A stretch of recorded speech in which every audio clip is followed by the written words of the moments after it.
friend, it's Angela with Word and Home, and today I have something fun to show you. I'm calling these a little wood bead loop, so to speak, that you can add to your decor.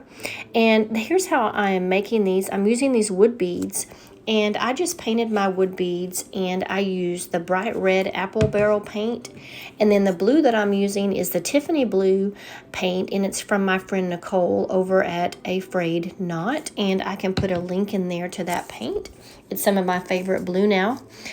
So I am taking my beads here and I am just stringing them on some wire.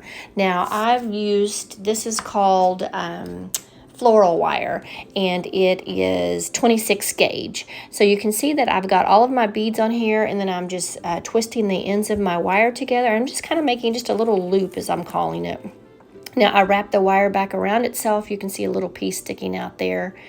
I wanted to make a bow to go on this little loop, and I decided to use this ribbon.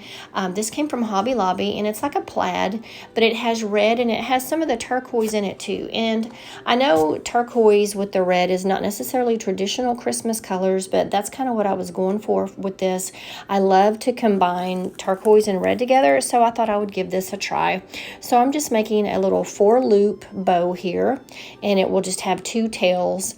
And after I do that, I'm going to get all my loops put together. I'm just taking a piece of jute and I'm just tying that tightly around to hold everything into place.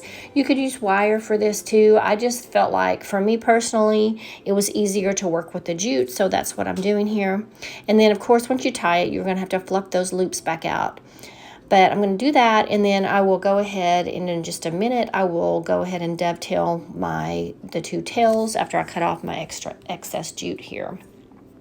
Now, if you prefer not to dovetail, you can, but I just always like the look that a dovetail gives to the loops on my bows.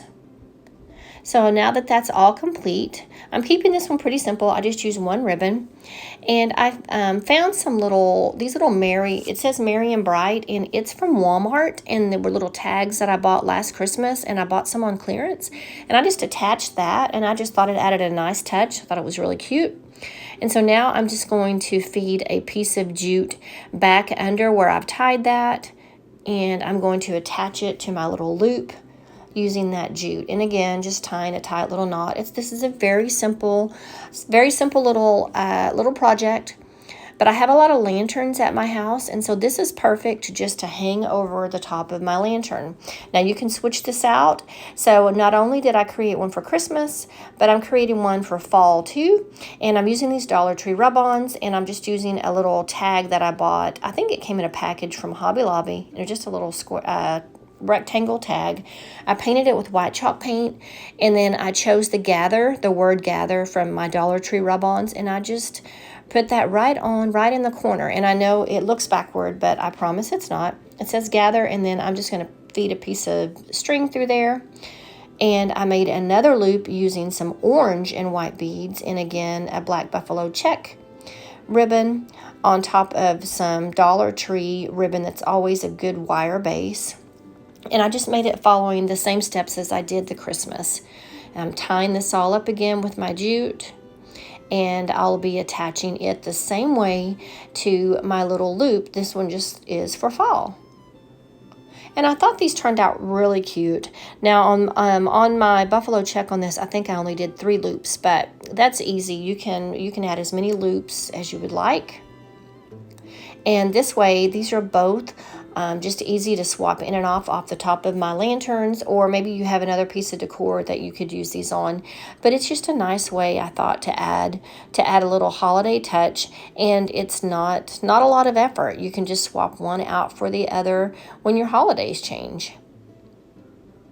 Now here I just showed you, I'm using a little wooden skewer just to kind of feed that string down through there. It makes it a little bit easier. And then again, I'll just tie it right on there. This is so versatile because you could use any colors on your beads. You could use any ribbon. So just really easy little projects, but I think they add a nice touch for any holiday or occasion. So there you go. One for Christmas, one for fall. So you guys let me know what you think, and I would love it if you visit wordandhome.com for more ideas.